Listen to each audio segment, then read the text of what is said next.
Welcome to a Spiritual Almanac for Thursday, January 7th, 2021.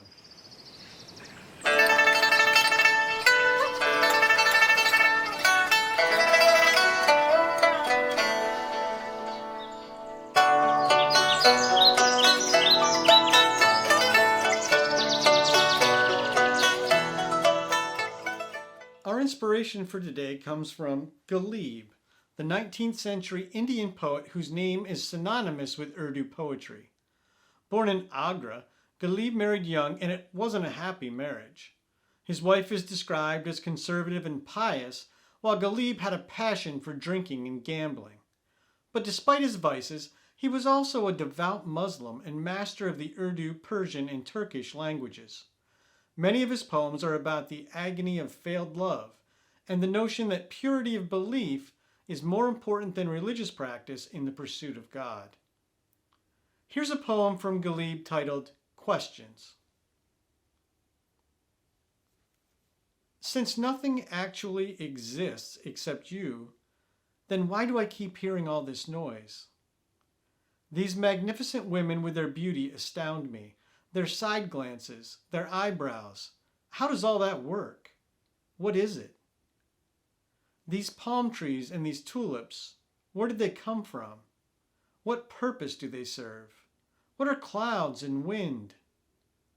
We hope for faithfulness and loyalty from people, but people don't have the faintest idea what loyalty is. Good rises from good actions, and that is good. Beyond that, what else do saints and good people say? I am willing to give up my breath and my life for you, even though I don't know the first thing about sacrifice. The abundant objects of the world mean nothing at all.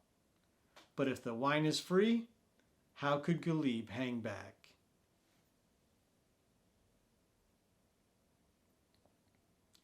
Here's some more inspiration for you today.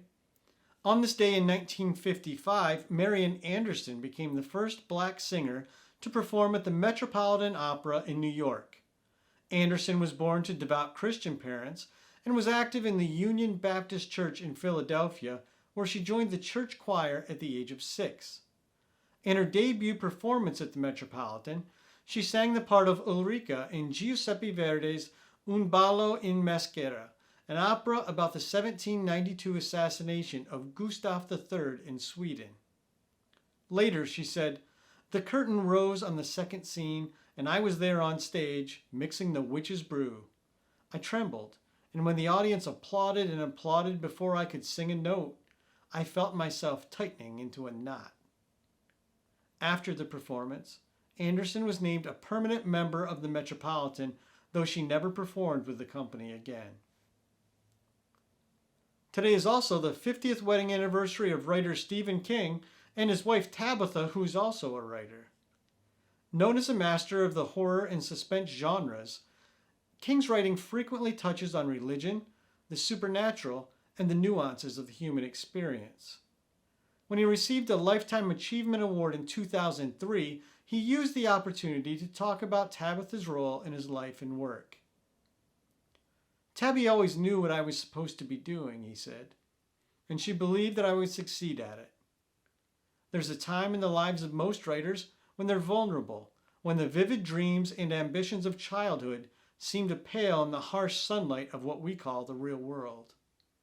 In short, there's a time when things can go either way. When the vulnerable time came for me, it never crossed her mind to tell me to stop writing and get a regular job." That's today's Spiritual Almanac. Thanks for listening. If you learned something new today, we'd be grateful if you subscribed and gave a thumbs up to our podcast and YouTube channel. A Spiritual Almanac is a production of Granola Soul. You can find a text version of today's episode and Ghalib's questions at our website, granolasoul.com. Be kind, take good care, and we'll see you soon.